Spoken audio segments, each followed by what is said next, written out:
Bits and Bytes, everybody. United States edition.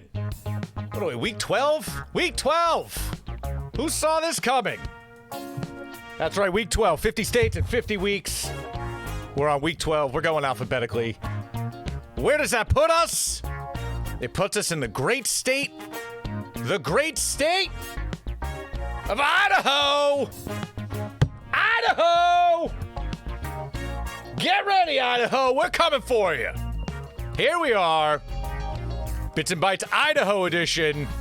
I don't know if it's Idaho edition. Let's be fair. Let's back up, Idaho. But we're here. We have the flag, the Idahoan flag, the great state of Idaho, as it says. The Great Seal, the great state of Idaho. Very in-depth flag. Very informative. Very good. Thanks for the heads up, Idaho. Really putting yourself out there. Welcome, everybody. Thank you for joining. This is Idaho, Week 12, Bits and Bytes. When you think Idaho, there's only one thing I think of. It's the taters. It's the taters. We got taters, but we talked to some great guests who told us that there's a little bit more to Idaho than just the taters. So usually we'd be pulling up the box right now with all the great items, but you know what? You're Idaho. You got potatoes. You got a couple other things. You got some good people. You got a couple other things. But you definitely got potatoes, and you love the potatoes. Let's get into some fast facts.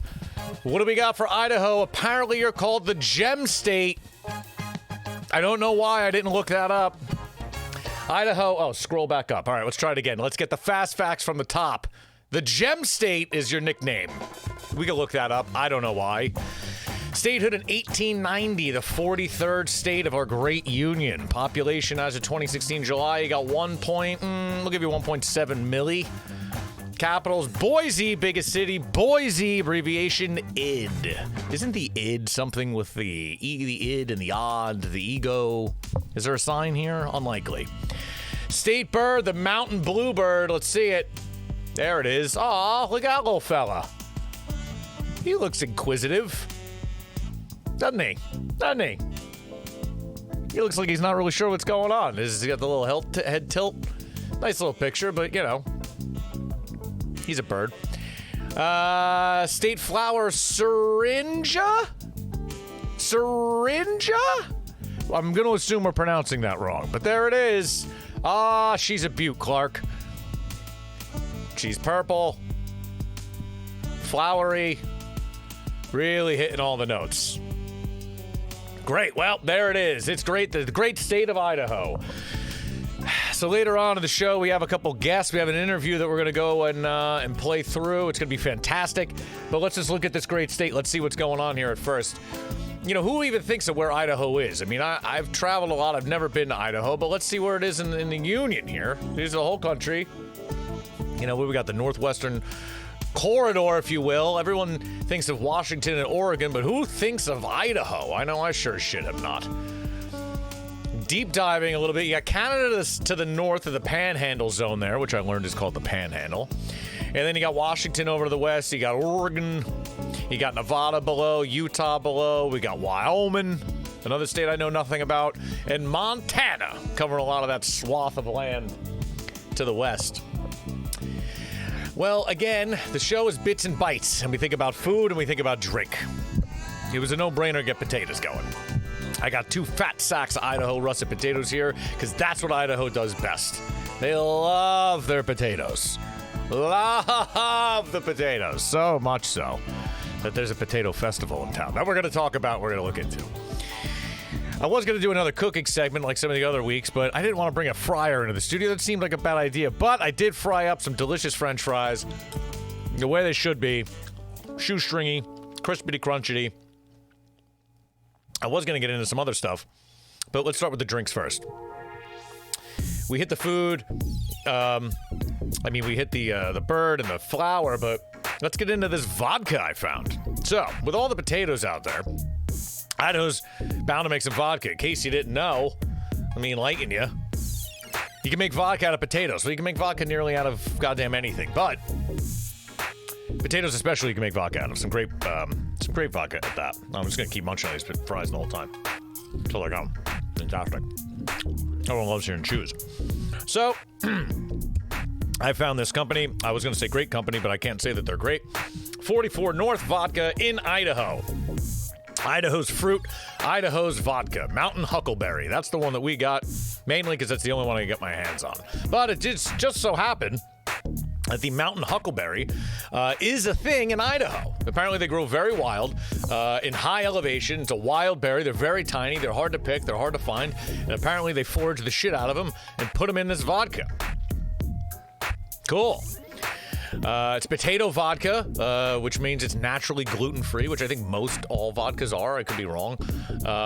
Distilled using a 5-column distillation process from potato-neutral spirits that they make with Rocky Mountain water from the Snake River aquifer. So that's all Idaho to go, baby.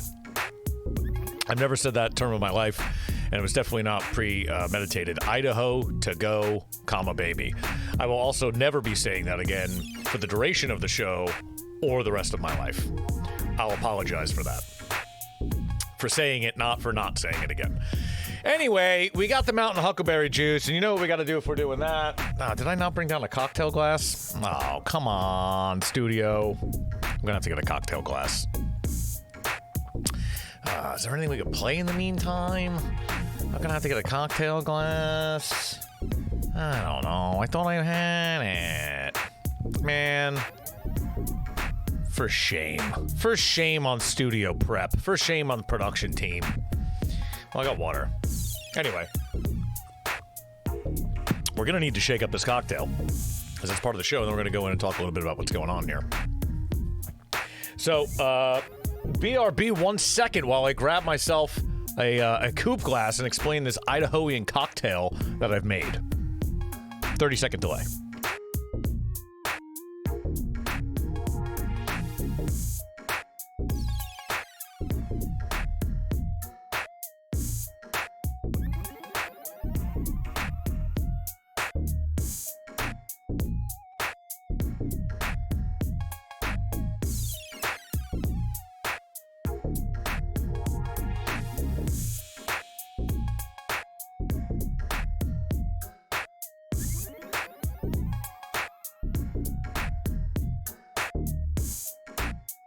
Okay, fear not.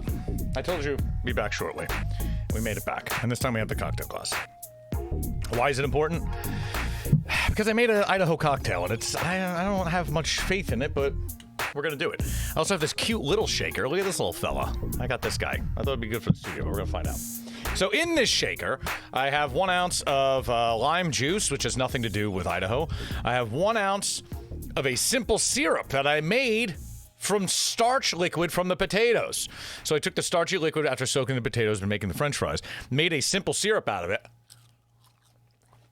adding 2 to 1 sugar. It's starch, potato starch, Idaho potato starch flavored simple syrup. And now we will take the Mountain Huckleberry vodka. The Mountain Huckleberry vodka made from Idaho potatoes, add it to said shaker. I don't really like this shaker at all. I'm gonna go 2 ounces of this. And we're gonna call this like a gimlet kind of situation. It's almost like a gimlet. It's like a Idahoan gimlet. Mountain huckleberries. Mountain huckleberries. This is one of these stupid shakers with the top. I forget what they're called, but it's like one of these, you know. What is this? I don't like this kind. But it's small and it's easier to manage. I don't know. We'll see if it actually works. Sounds like it's working. Feels like it's working.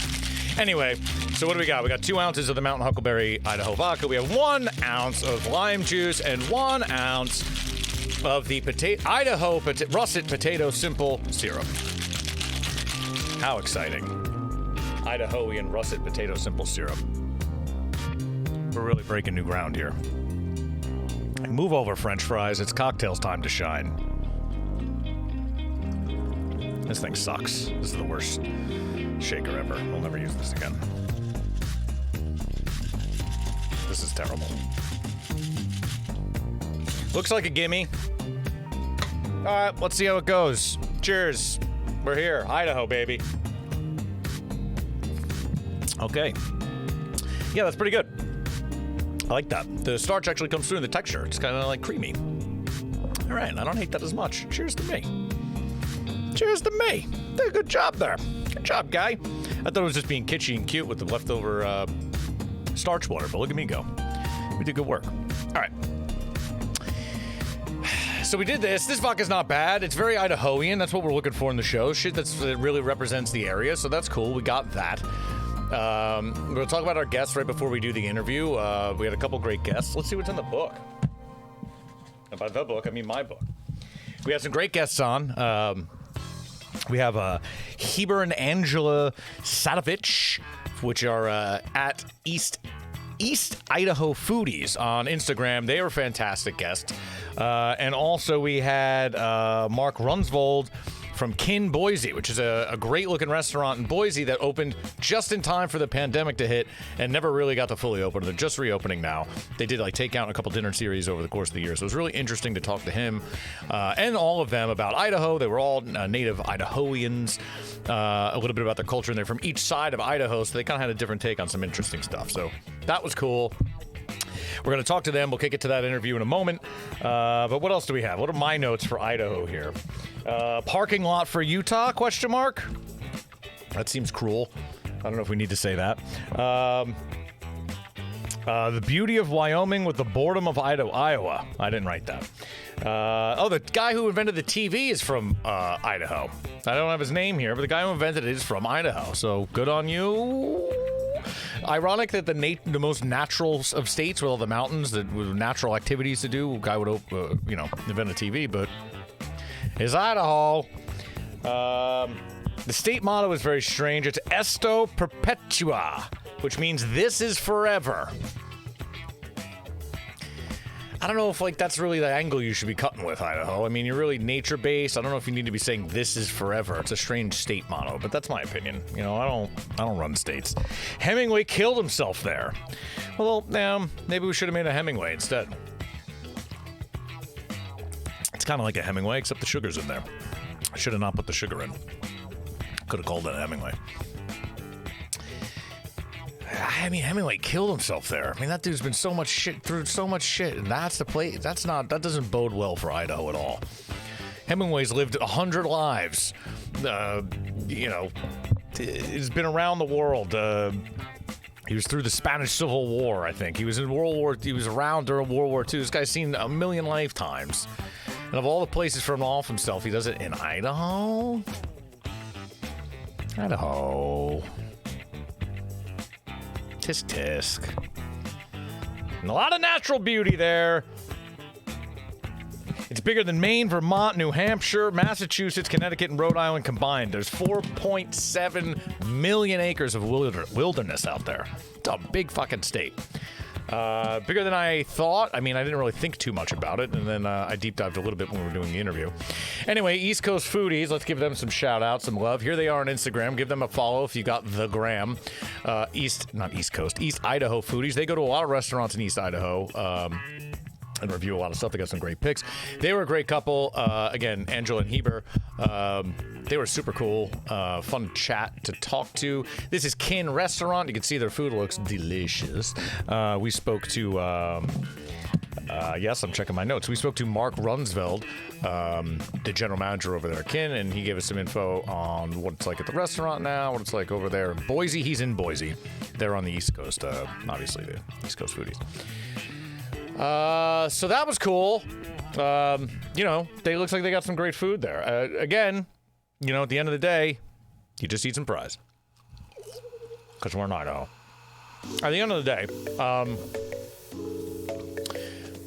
Idaho's a big-ass state. The Panhandle's on the north, and that's like where there's all this national forest here. So this is like a whole separate zone. This is what I've learned. This is like a whole separate zone here, this Panhandle, right? So you really have the Boise half of the state, and then you have the eastern half, the Idaho Falls. You could kind of draw a line right here, almost like a T, is kind of how I gather it. And then some would argue that Twin Falls down to the south is its own kind of thing. This is what I got from the interview. Distilling just some highlights for you.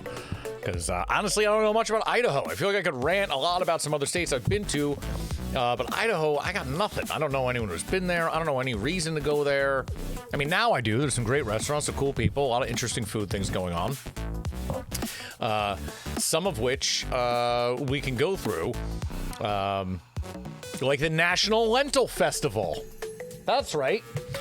Apparently, not only are they good on potatoes, they have, they're the #1 grower of lentils and dried, like, split peas and shit like that. Like, everything that comes in a shitty little bag in the supermarket aisle, Idaho's growing.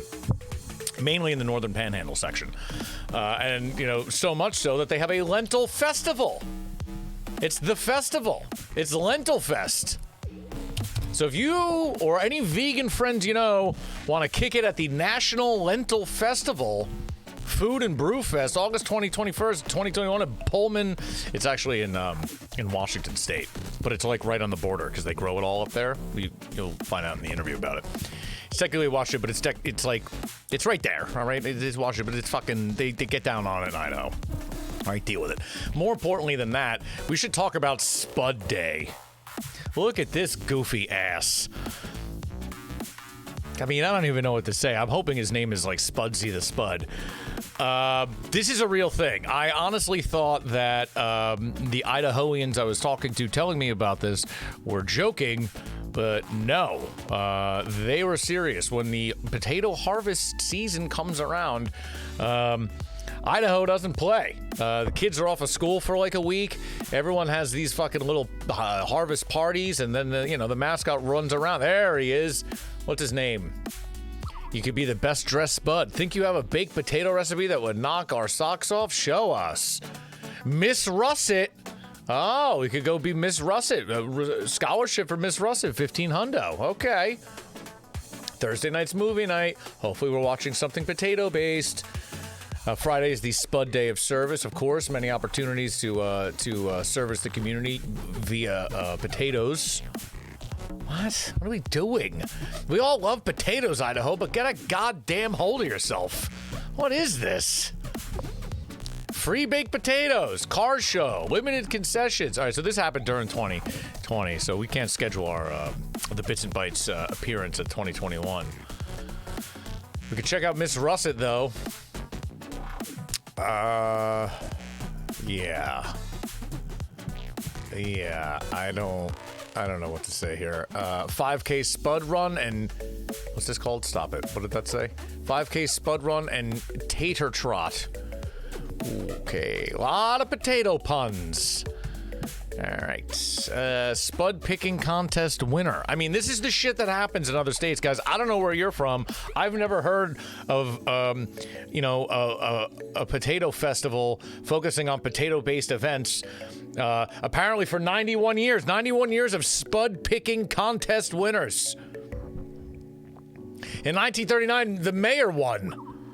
I think it's rigged. I think this is rigging. 51 and 54 to 59, Charles Cox. Oh, it's 68-69. Hold on. Charles Cox is running the table on the fucking the picking. Oh, the whole Cox family is in here. Wow, they're probably legends in that part of the world. Wow. Mildly interesting. Also debatable. So two things that I picked up on food-wise that I did not know going into the prep. The first thing is Idaho takes pride in fry sauce. Now, what is fry sauce, you may say? And, well, we're just going to go to the Wikipedia definition of it because in the interview we'll chat a little bit more about it. But fry sauce is a condiment often served with French fries or tostones in many places in the world, period. Generally, 1 part tomato, 2 parts mayo. So it's just kind of like a shitty burger sauce. But like my Idahoan friends told me, fry sauce is a thing that when you go to any restaurant, you could just ask for fry sauce, which is strange because out here, at least in the East Coast, if I was in a restaurant getting food and I asked for fry sauce, the server would look at me with a tilted head and be like, "What are you talking about, sir?" And I would say, fry sauce. And they would be like, "No, we do not know. We do not know what fry sauce is. No one knows what that is. I've never heard of that." But if I say, "Could I have 2 parts mayo to 1 part ketchup?" they'd be like, "You're an annoying customer." Gladly. And then they would go get it. no one out here eats that. We just eat ketchup or mayo. But, you know, Idaho, shit gets boring, I guess. So they love fry sauce. They claim it as their own. Every place has their own little variants of it. And I'm sure maybe they have a fry sauce festival. Who can say? So that was one thing, a food-based thing that, I mean, I could have made that for my fries, but you know what? Let's be honest. I'm not making a batch of that. Bad enough I got fries here. Okay, so, nothing like some Idaho potato fries and a Idaho potato gimlet. Let's be honest. Bottoms up. Cheers. All right. Now, the other thing I didn't realize is there's a large Basque population in Idaho. Apparently, well, there's a reason for it. We'll get into it in the interview, but there's a very large Basque area in Idaho where there's some legit Basque food, Basque culture, and all that stuff. And if you know Basque country is part of Spain, a beautiful part of Spain. Apparently, back in the day, there was a way to get into the state, and the Basque kind of connived their way in. You'll hear about it in the interview. It's very cool story, and interesting because that's a big culture that's represented out there, which I would not have thought. You know, if I saw a Basque restaurant in Boise, Idaho, I'd be like, well, I don't eat that one here. But apparently, it's completely legit. So that's very cool, I thought. And then the other thing that I've never heard of in my life, until I reached out to the I think the East Idaho foodies got at me on this one. They go, "Are you going to have finger steaks?" And I said, "What the fuck is a finger steak, guys?" And they go, "Oh," and then they told me all about it. Well, there it is in all its beauty. Get a look. Take it in, guys. Take it in.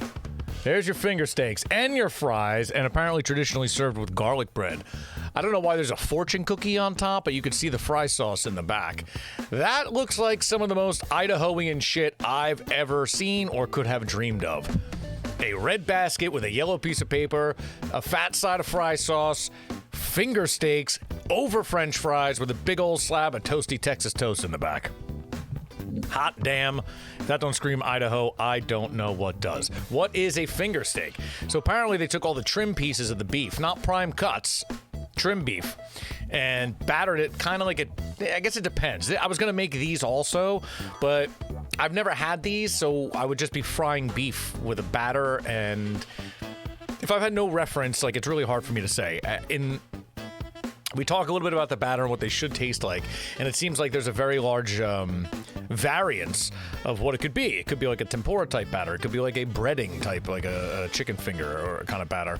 But it's always the scraps of beef. It's never like a high quality cut, but some places apparently do bougie versions where there are high quality cuts. But that's not what it should be. Everyone agrees it should just be scrappy cuts, shitty cuts, deep fried, battered up, and served like this. I mean, never before have I just been like, yep, that's what yeah. If I went to Idaho, it was like, what's your most regional dish you can give me? And this showed up right in front of me, I'd be like, this is about right. This is what I smelt. This is what it smelled like when I walked in here. Battered and fried beef over fried potatoes. With some carbs on the side for good measure. And what's this shit? Fry sauce? Oh, okay. Oh, burger sauce. Got you. I mean, it doesn't look bad. I feel like I gotta have that out there. You know, I'm not gonna just deep fry some beef scraps and get into it like that. That's just not what I'm gonna do. I'll do some recipes, I'll do some tricky shit on here, but I'm not gonna just do that. Like, that seems like something you gotta at least have a frame of reference for. Get at me if you think I'm wrong, but I think you should have a frame of reference if you're making finger steaks. Yeah. So anyway, yeah, I mean, we should probably just jump right in the interview. Again, we're crushing a delicious Idahoan gimlet, which I wish I called a Hemingway or modified into a Hemingway just because, you know, Hemingway's story ended in Idaho. We got some French fries. I think we should just kick it right to the interview. It's a great interview. We talked to both of them. There was a little delay in the first, like, minute and a half. I don't know if we took that out or not, but bear with it if it does delay. On the East Idaho foodie side. Otherwise, it should be completely fine. Let me just cue it up over here. Yeah, so I hope you enjoyed the interview. We're going to come back after the interview. If you have any questions or anything like that, hit me up in the chat. Hello, everybody in the chat. Thank you for joining. Everyone, I see you. Holla. Yeah, I think let's just get into it. Without further ado, here's the interview portion of our show with GM of Kin Boise, Mark Runsvold, and Herbert and Angela Sadovich of East Idaho Foodies. And I kept calling him Herber. It's Heber.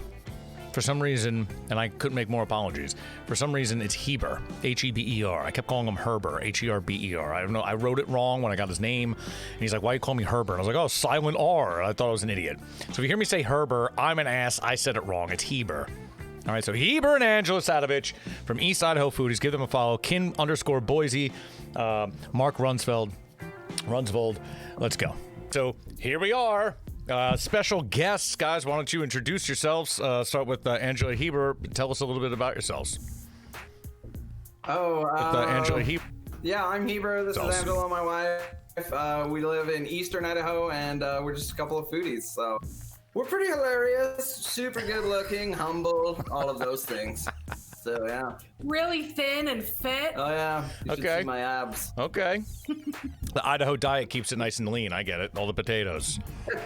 Yep. We have a social media presence. We're the East Idaho Foodies. We're on Instagram and Facebook. And basically, we just take pictures of food and talk about food, and we just love food. Well, you made the big time now. Here you are. You're on the show. It's the big time. The big show. Cool. And Mark, why don't you tell us a little bit about yourself? Hi, everyone. I'm Mark Runsvold. I'm the general manager of Kin Restaurant here in Boise, Idaho, capital city. We are a restaurant that never quite opened last year. We were set to open March 2020. Had some issues. Maybe you heard about it, pandemic. And then switched to a delivery only model for a time. Added some outdoor stuff last summer into fall, and then kind of went back down to delivery. And now, just now, we're starting to move toward our full vision of a restaurant, dine-in, all that. We just had guests in for a soft opening this past weekend, so we're onward and upward at this point. Well, that's exciting. I mean, opening a restaurant is always fun. Opening a restaurant in a pandemic is obviously much funner, right? That's how that works. Yeah, fun is a word. So let's start with this. You guys are from Idaho. Thank you so much for joining. It's hard. I mean, you are the 12th. I'm going alphabetically in the states. This is the 12th week I'm doing it. Idaho, I think, has been one of the hardest states to find specific foods and drinks that are iconic to Idaho. Obviously, I have my bags of russet Idaho potatoes here that say Idaho on them. So we're there. I got some potato chips here, and I have this potato vodka we could talk about a little bit. But I don't know. Let me ask you guys this, because I don't know much about Idaho. I've never been to Idaho. I'm looking at it on a map here. I see you have Canada to the north and your little tippy north zone. You got Washington. The Panhandle. What is that? The Panhandle. Okay, the Panhandle. All right, I didn't even know that could we be. got one of those. I could see that. You're like a Florida of sorts. And then you got Montana, you got Wyoming, you got Utah, and all that over there. So let me ask you guys this. I'll ask each of this. I guess we'll start with East Idaho Foodies group. Why don't you tell me so you're in East Idaho. I mean, you don't got to give away where you are. I'm looking at the map, like I said. So you're on this side. Let's say that let's put it this way. In New Jersey, I break it up there's a North Jersey, a Central Jersey, and a South Jersey. North Jersey's closer to New York, and it's got New York kind of vibes, a little, faster, stuff like that. Central Jersey's a blend of the Jersey Shore with a little bit of that. And South Jersey's a little closer to Philly in general, so it's got more of a Philly kind of vibe. So it's a little closer to Philadelphia than it would be New York. How would you kind of break up Idaho in a way like that? I mean, you guys have been there for a while, I'm assuming. So how would you break it up regionally or? Yeah, regionally, you kind of have southeastern Idaho, and then you have over on his side of the state, the west side, and then you have the Panhandle. Some people break it into four. If you were to look at an Idaho best list, where we do every year, they'll vote best in all the businesses or whatever. They'll have a southern region too that'll be the Twin Falls kind of area, and then southeast Idaho. I see that on the map here, yeah. In the Panhandle, so. All right, so I pretty much call it three sections. We've got eastern, western, and northern, I would say. Yeah. Eastern, western. So the northern, Panhandle, and then the bottom kind of, what I'm looking at is like a rectangle almost is like kind of in half, like east and west. Right, yeah. So over on our side, we've got like Idaho Falls and Pocatello. The Tetons, like for outdoors and beauty, would be like Teton Valley. Okay. Up north, Coeur d'Alene is a gorgeous area. That's a great place to visit. Boise, honestly, actually, too. Boise's a really fun city. River runs through kind of downtown, and there's a ton of parks. It's a really pretty city. And I'm sure Mark can tell you more about Boise, but we like visiting Boise. Mark, is that kind of zone region kind of breakdown make sense to you? You agree with that, or do you got some? That's exactly how I'd break it down. Probably three zones. And it's funny, there is a central Idaho, but it's mountains. They're huge wilderness areas, and I mean that's kind of recreation or driving through on the way to the north from the south, or the south from the north. Right.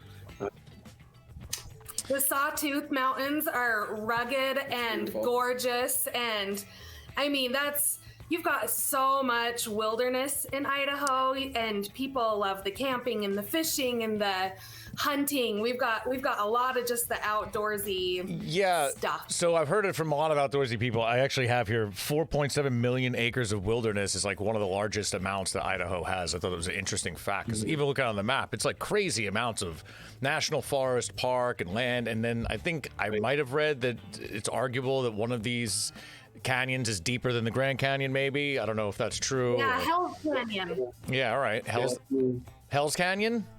Hell's Canyon.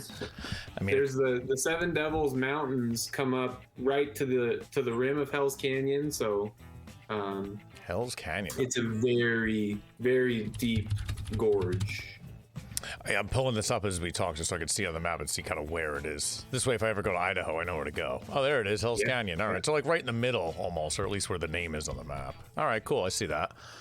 Yeah, I read somewhere that was apparently arguably deeper than the Grand Canyon. I don't know how you would even measure that, but, you know, someone's got to do that.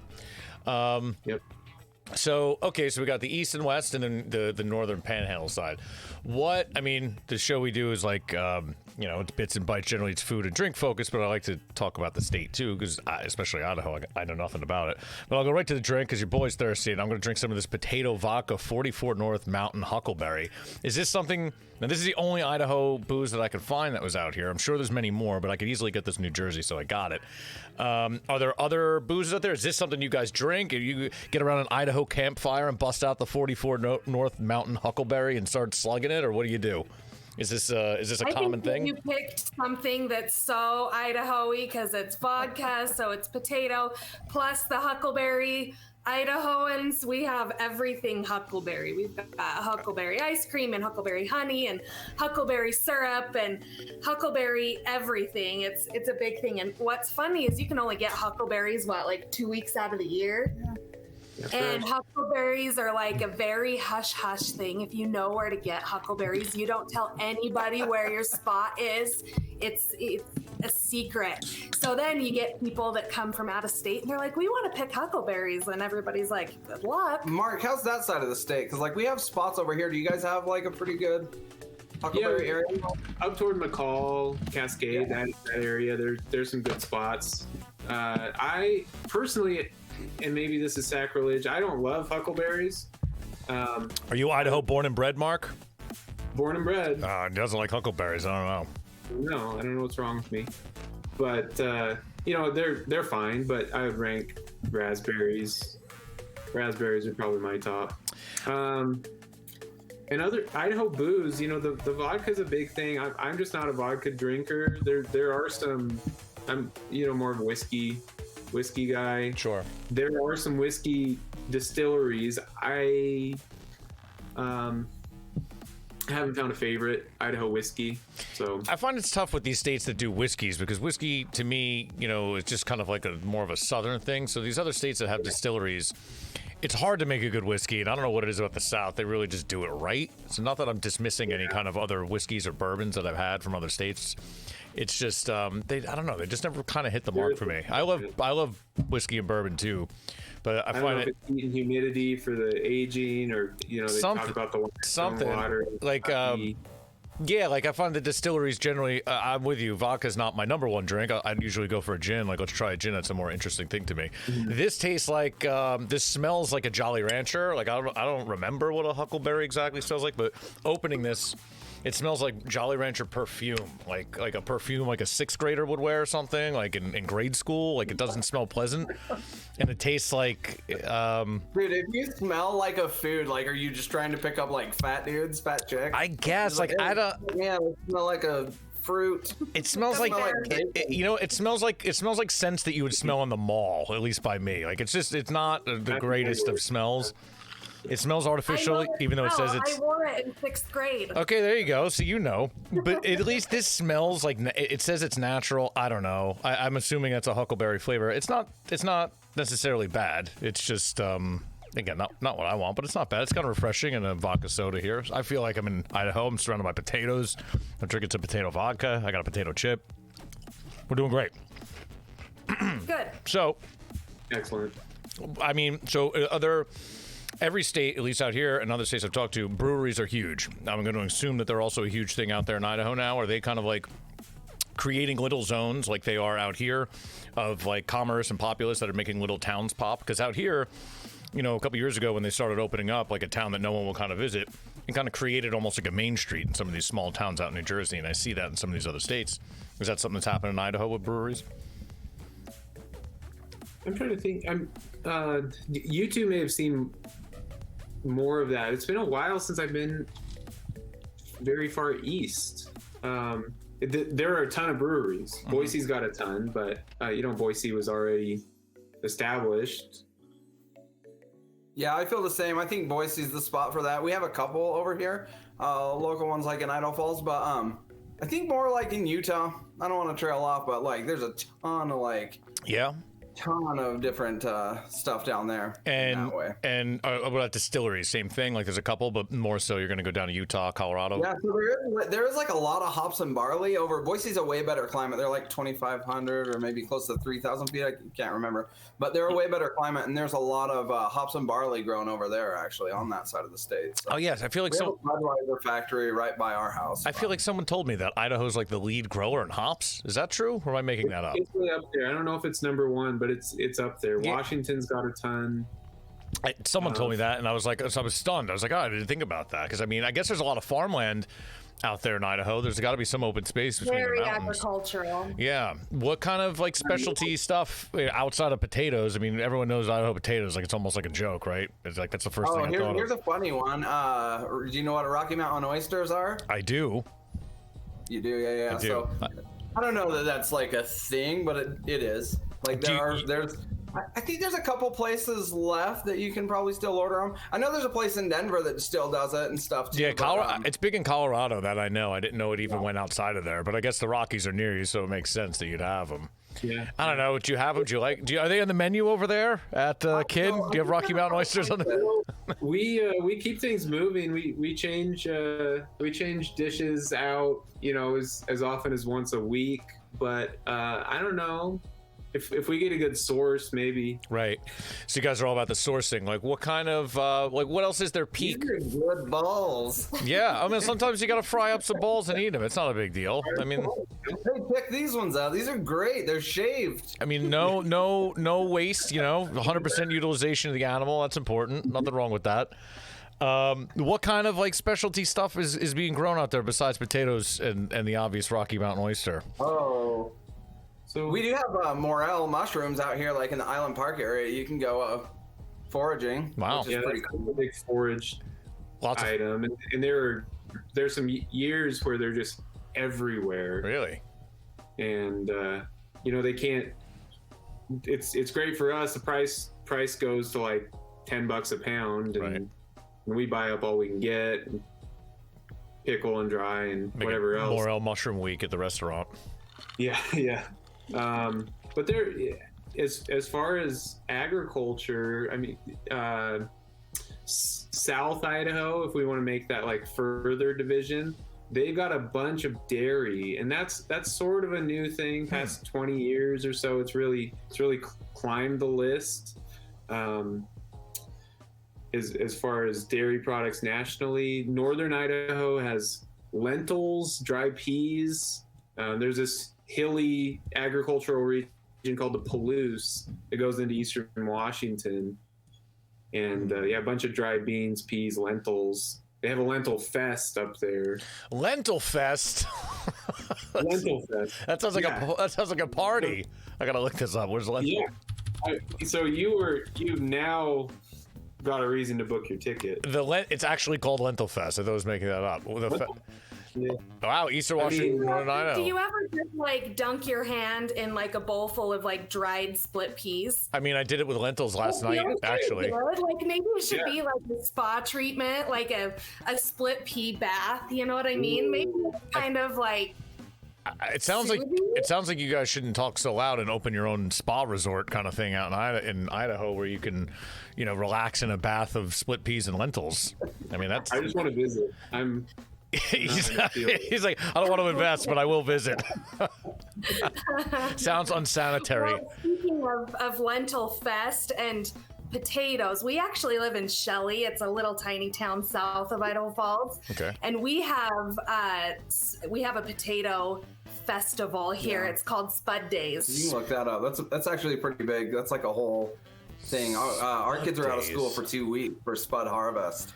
The kids get out of school so that they can go work in the fields and stuff like that. Are you serious? We have Spud Days, yeah. Wait a minute. So what is this is the During most Spud Days, they dig a hole out of the city park and they fill it with mashed potatoes, and we play tug of war. Stop it. Over a pit of It's mashed a big potatoes. pit too. Wait. This sounds like a complete. You're making this up. That can't be real. No, it's a fun day. Yeah. We never miss it. It's a really fun day. Mark, is this real or are they pulling my leg? This doesn't sound real to me. I don't know about it specifically, but I believe it. All right, that's fair. All right, Idaho parties. What's the name of it? Spud Fest? No. Spud Days. Spud Days.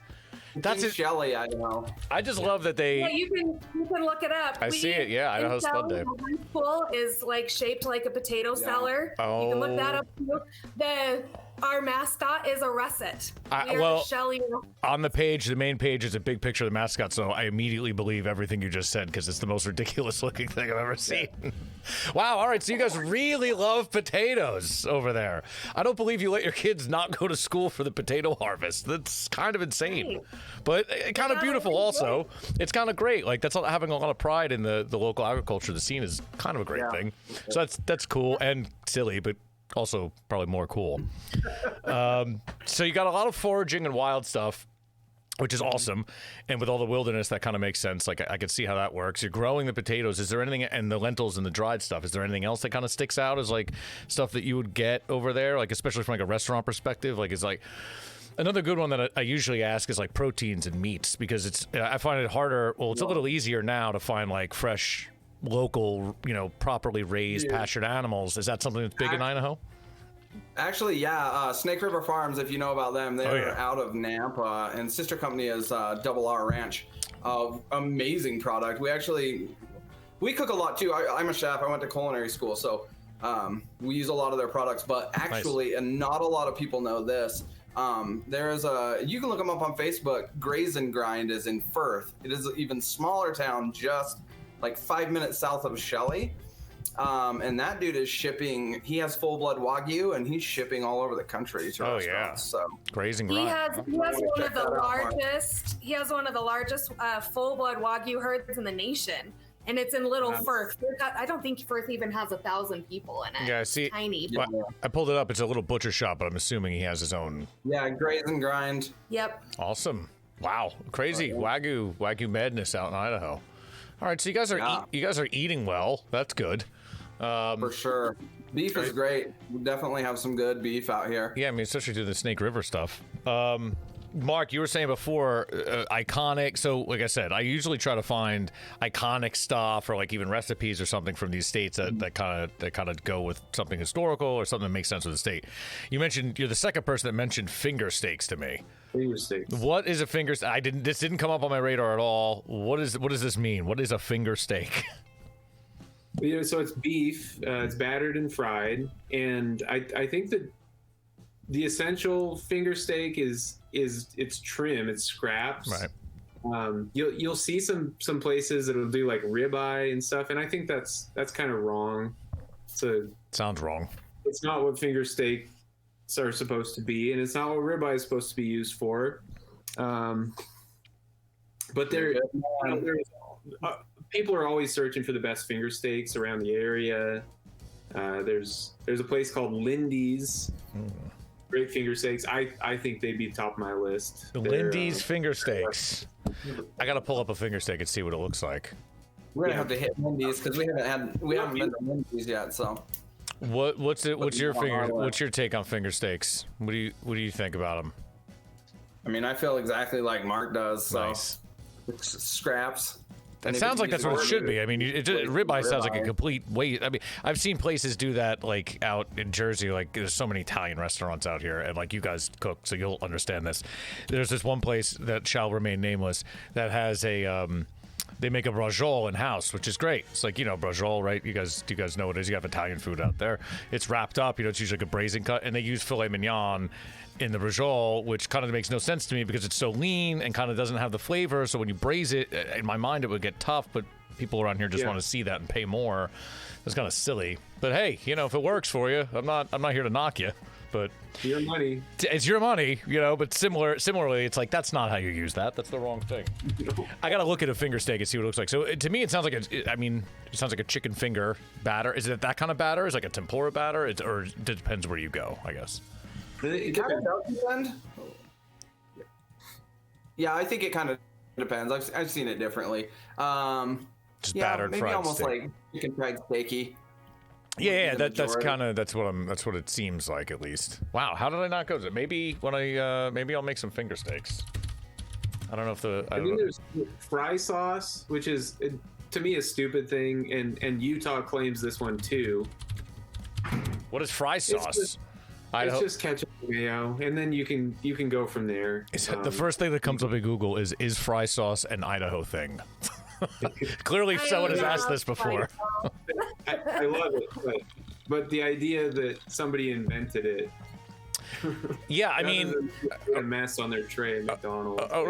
Around here, every place has their own version of sauce. I would feel that that would be remiss to say Idaho is famous for fry sauce, a combination of two sauces that aren't made there. That doesn't bode well for the big thing. Just because anywhere you go, any restaurants or anything, you can ask for fry sauce, and probably 80 to 90% of the restaurants know, they definitely know what you're talking about. Right. Usually they either have their own version, like sometimes you can find it a little more pickly and vinegary, and sometimes you can find it classic, but I mean, it is a thing, and people know what you're talking about out here. I like that. Yeah. I think that's cool, because out here, if you went to a place and said fry sauce, they would look at you and question if you want ketchup. That just wouldn't float. No one would know what you mean. Burger sauce is a thing. So many places out here have burgers. I think burgers are a big thing, so everyone's got their own kind of burger sauce. That kind of vibe. Well, apparently our beef is better than yours because our burgers don't need sauce. Ah, there you go. I mean, they're definitely putting the sauce on it. I'm not claiming we got the best burgers out in Jersey. That's for sure. Hot dogs, there's an argument, I think, but I don't even know. But the beef out west, I think everyone agrees is a little bit better than. I mean, this is not great. There's some small ranches out here, but this isn't about New Jersey. It's about to Idaho.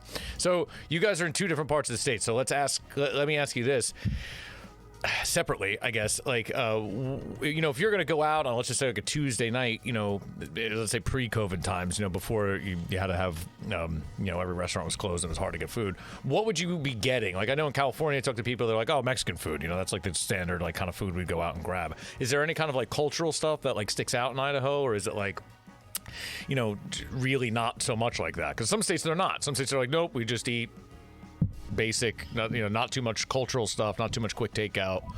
It is what it is.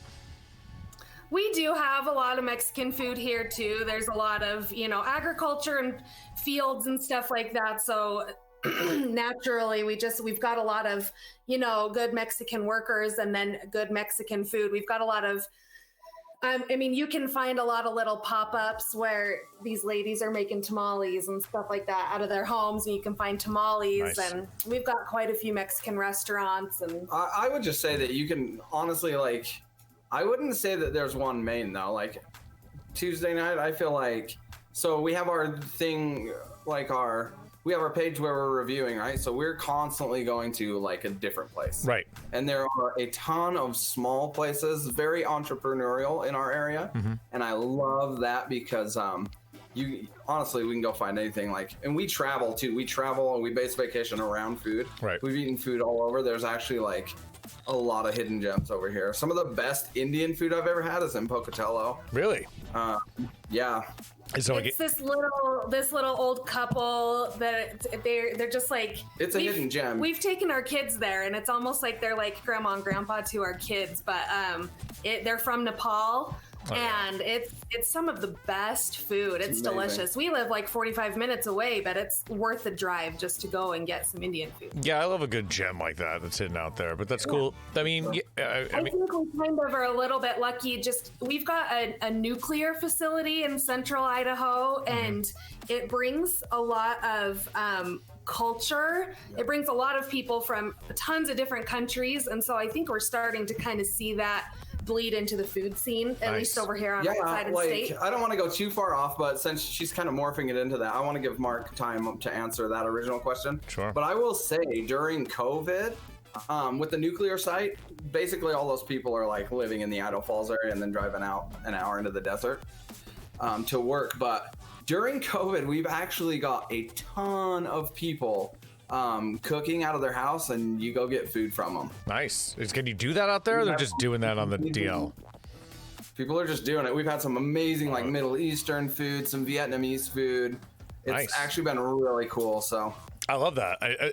I think that's great, and that's an interesting point. You have a nuclear facility; it's bringing in like all these different people that come in, and then obviously that brings in the culture, that brings in the food, and that I think that's great. I mean, is there like Vietnamese or Indian food? Are there not many of those restaurants out there, or they're there, but they're just kind of few and far? Not a ton. Not really, no. Right.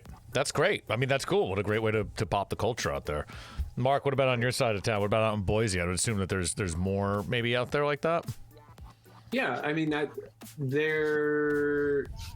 Boise's pretty ethnically homogenous, Right. but relatively speaking, there's some diverse pockets, and like the international food scene's really good and moving in a good direction. You kind of have to go outside of downtown. There's an area called the Bench here. It's just coming up from the river. There are a series of old river banks that you get a sudden elevation change, and up there there's a lot of good.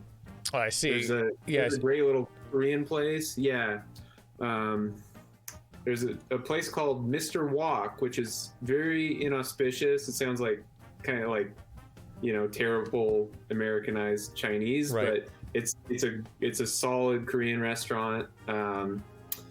There's Kibrams. They're Eritrean, but it's essentially Ethiopian food. Nice. There's some good pizza places. There's a place called the Wilder. They do like a kind of a longer fermented sourdough crust. Nice. They've got like a 50-some-year-old starter. There's Tony's. He's an old. I don't. He might be. He's from Italy, but I think he was first in Jersey. Yeah, Americana Pizza is a new place. They make it great. Pizza's always big everywhere. Pizza's. I'm yet to find a place where there's no pizza. Good, bad, or different. There's always pizza somewhere around some town. Yeah, you probably tell I love pizza. I mean, everyone loves pizza. There's great Mexican food, and that's more centered in this area, the western end of the valley, Nampa Caldwell. Mm-hmm. There's more of a Mexican population. And it's kind of that farm worker migration, and then going back generations and generations. So it's not just people working in agriculture. It's a pretty settled community. Right. Yeah, I'm looking around. I mean, I'm looking at the map like I would, like if I was visiting Boise. Like, let's just say, like I see your downtown there. It's like a cool area. I see the Bench area you're talking about, like across the river there.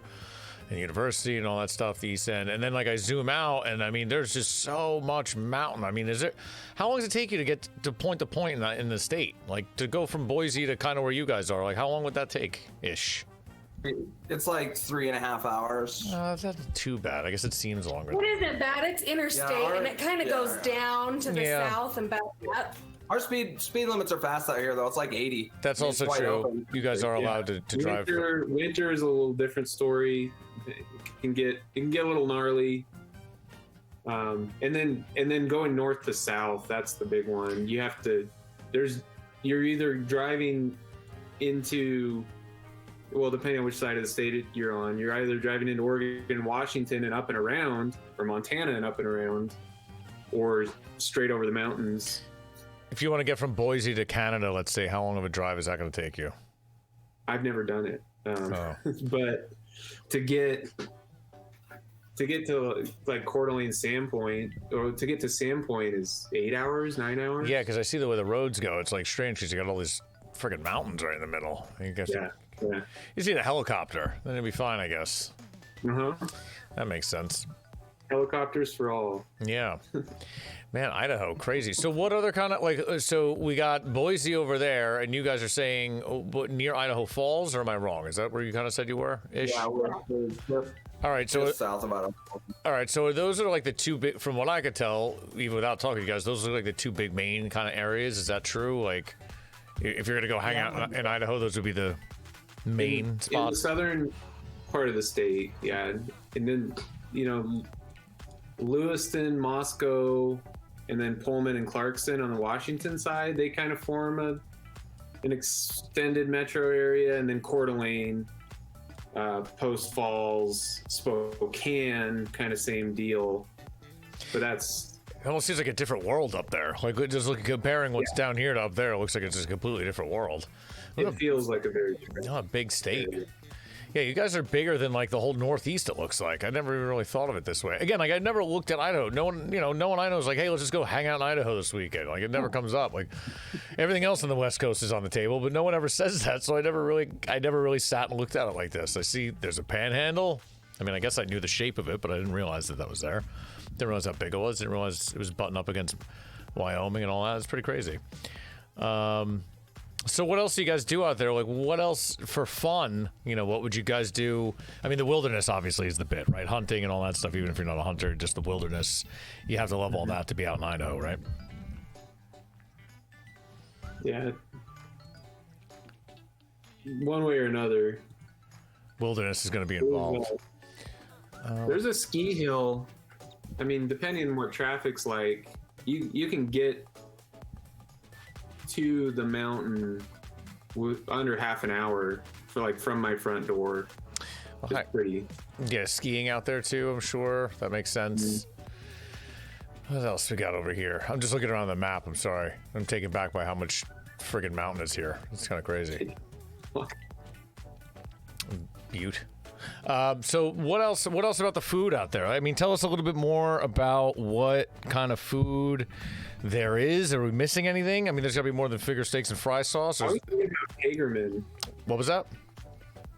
So there's this town called Hagerman, and they've got an aquaculture operation, and they so you can get sturgeon, like sturgeon flesh. You can also get caviar, which they sell all over the world. We had at our previous restaurant, we had like the private chef or some billionaire in Hong Kong come to eat because he was going to Hagerman to inspect the facilities and buy a bunch of the caviar. Oh, the hatchery. Yeah, here it is. Okay, Hagerman Fish Hatchery. Oh, crazy. Got sturgeon camps up there. Who knew that? Mm-hmm. That's pretty crazy. You guys eat a lot of sturgeon caviar, or is that just export only they're doing up there? I see it every now and then, but I don't really eat it. Yeah, right. I was gonna say, it's like who's munching on that? Wow, crazy. I would not have thought. I do have appetizer that I'll use it on. I'll do I get some A5 Japanese Wagyu. I'll fry up a little tiny piece. I cut everything so it's proportionately perfect. I'll take a brioche and I'll fry that in tallow to crisp it. Lay the A5 just lightly seared. Strip of black caviar. This is a wonderful treat. Yeah, I want to eat that. really good. That sounds delicious. You work at a restaurant now? I do not know. I'm in logistics. I haven't actually worked in a restaurant in a while. So. Nice. Oh, well, that sounded tasty. I was ready to fry I'll brioche. look up a picture of the last time I made it. Brioche and tallow. Sounds good. Amazing. How was your barbecue scene over on that side, Mark? Oh, it's a little lacking. I mean, I've spent enough time in Texas to know it's pretty pathetic. I didn't even know Idaho they had their own barbecue You just out in had these Idaho? people move up. Yeah. Do you have your own barbecue scene out in Idaho? I didn't even know that was a thing. We just barely finished a barbecue tour on this side of the state where Eastern Idaho we hit barbecue tour, everything. yeah. We went everywhere. And there's these people, they actually opened their restaurant in Shelley. They were in a truck redoing this old building on the main drag. Amazing people from San Antonio. Dude, no one's even in the ballpark with this guy. His name's Ruben. Ruben and Tibby from San Antonio. It's called Ray's Southern. And we actually, after finishing, we were like, no one is even close. Like, it has to be best in state. So we actually went over to Boise with them to try like Big Daddy's and best in state. No. So we got to do what we can do to get them on the best in state next year. It's money. It's sounding like I need to get out there. Ray's Southern. Dude, if you come out here, man, we'll give you a list. There's another place called Arugula. Dude's doing everything farm to table. It's got greenhouses. All of his chicken is from chickens that he's raised. All of his vegetables is from his greenhouses. Like, it's all his own stuff. You can tell it's just like so fresh. It's delicious. Do you know about Derailed out here in Idaho Falls restaurant? I don't. No. You know Jay? Okay, that's another spot. Like, again, hidden gem. What is it? You can look them up and see what they're doing, but What's it called? I'll pull it up. What was it? Derailed. That place is incredible. What are they doing over there? I did a review on it last year. You might be able to look up a Google review under my name, but Derailed Tap House. Yeah, here we go. Something freaking amazing, dude. You could fly out here just to eat there, honestly. Menu looks interesting. Yeah, they got their own beers there. Yeah, looks like it. Or no? Yeah. He's got a liquor license and all that. Yeah. Nice.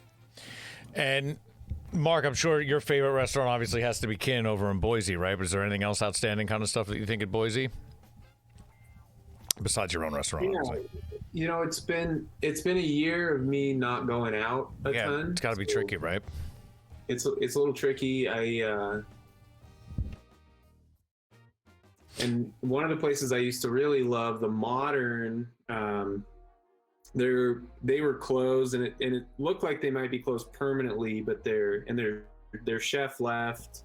They are going to reopen, but that's kind of a wait and see for me right now. Did you guys find a lot of places closed? Because by me, you know, obviously New York and New Jersey, I mean, so many places closed over the course of the year. Do you guys find you lost a lot of the smaller places that couldn't keep up? Or did they kind of temporarily close and they're going to come back? Because we had a lot of just people say, you know, that's it. You know, the thing about the whole Corona and the lockdown and stuff, as you guys know, you know, it's you could have had a restaurant that was doing very, very well and doing everything right, and then just this random occurrence happens, and you know, you just can't float it for a whole year of really no business. Right. It's brutal. So you could have been doing everything right for years and years. And I've seen a lot of family businesses just go out. I think our side.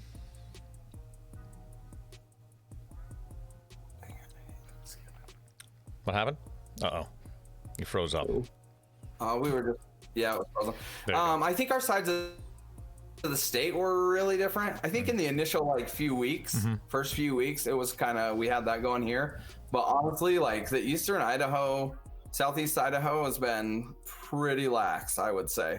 Like we've been eating, we've been going out to eat. And we saw a meme recently here. It's actually, it was like based off of Biden's whole like, if you can do good, then you can have a barbecue on the 4th of July thing.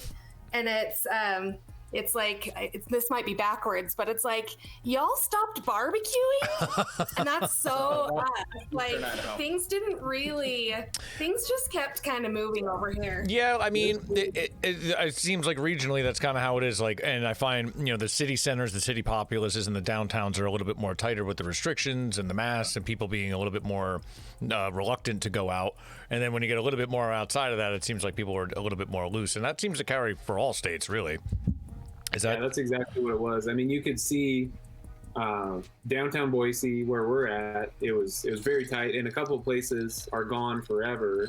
But I was a little worried about downtown, but I think it's already snapping right back. I think we're at least over here. That's how it feels now too. Everything's opening up a little bit more. Vaccines coming out, that helps everything, and people are feeling, one, tired of it, and two, over it. And if you haven't had it by now, I don't know. I feel like everyone over here has had it probably, except me somehow. Knock on wood. Yeah, if we, as a place that never really got to open, if we can make it, I think yeah, the PPP was everything. We got both rounds of that, both draws of that. Yeah, that helped. That helped for sure. Keep a lot of places. And there were moments where we were like, I don't know, that might not happen. But I mean, it's scary times for restaurants, especially of all things. Like hospitality is, it's such like it's a luxury of sorts, but it's also something you have to do, right? People have to eat, and not necessarily everyone, cooks, especially in cities and downtowns and stuff. So it's an essential service, and it's also a luxury, and it's all, it's all these things. And it's a weird, when something like this happens, it's a weird kind of gray area, I guess. Like, I don't know. It's weird. But it's good to see things coming back, that's for sure. It definitely starts to, at least over here, it feels like things are getting a little bit back more to normal-ish. Normal-ish, yeah. But let's steer back. You said barbecue before. Is there any kind of like specific Idaho kind of barbecue vibe going on, or you're just talking about people who are doing some kind of southern barbecue in Idaho? It's all southern inspired. Just doing stuff. it in Idaho. People do have very big opinions on barbecue over here, but it's all like, when I was in the South, right? They're not lathering everything up. They're not doing. Really, yeah, it's all like southern inspired. I wouldn't say we have a culture of it. No, right. we just barely. In January, we went down to Austin for a week so that we could, go check that out. And sure. We came back and decided to do this, but no.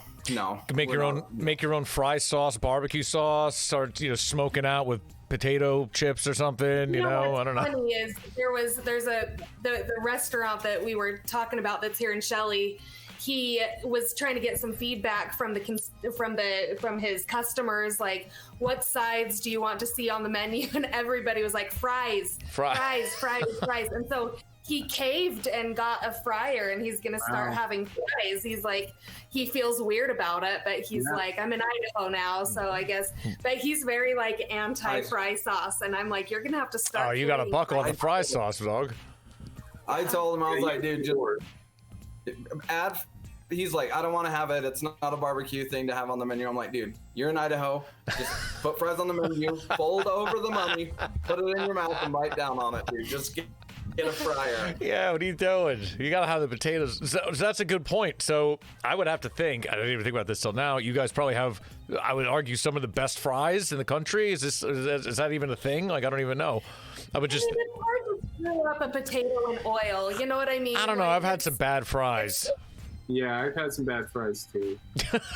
Yeah, but you do have to, like, something that we've kind of found as we've traveled around. You go to places like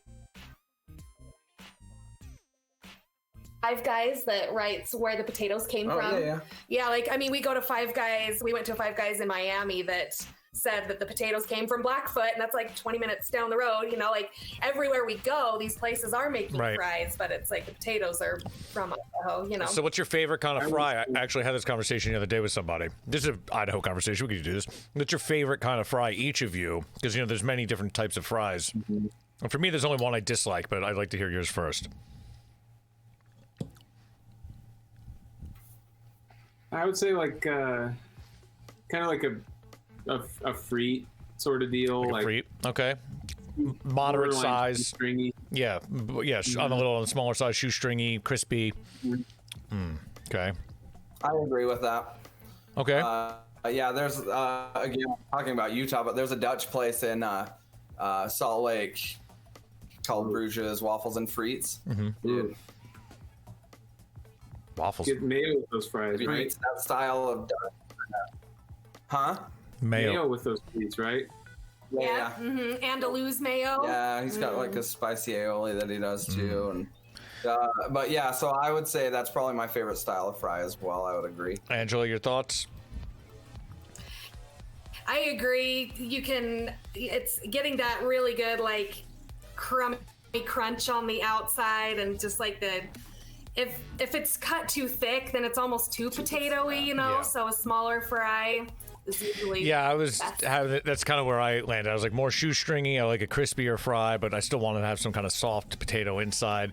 And then someone I was talking to said, no, steak fries are great. And I said, that's an abomination. It's not even a fry. It might as well just be a big it's like a slice of a baked potato. You know, like the big steak fries.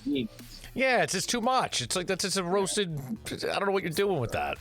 That was correctly the wrong answer. I was just like, there is no wrong answer, but that is the wrong answer. Steak fries are not anywhere in the list of good quality fries. Fry talk. We're on the same page. Yeah, that's all that really matters. My potato instincts are jiving with the native Idahoans, so that's good. Yeah, I hope you take some. Put that in your pocket. Yeah, I mean that's pride. I take pride in that. So what else is there to say about Idaho? Are we missing anything? Did we cover our angles? I'm glad we got the fry sauce and the finger steaks out of the way. Thanks for bringing those to the table. I didn't even think about those. It sounds like there's a lot of great cities and towns out there to check out. Clearly a lot of great restaurants. Is there anything else we haven't touched upon? This is another potato thing. Yeah.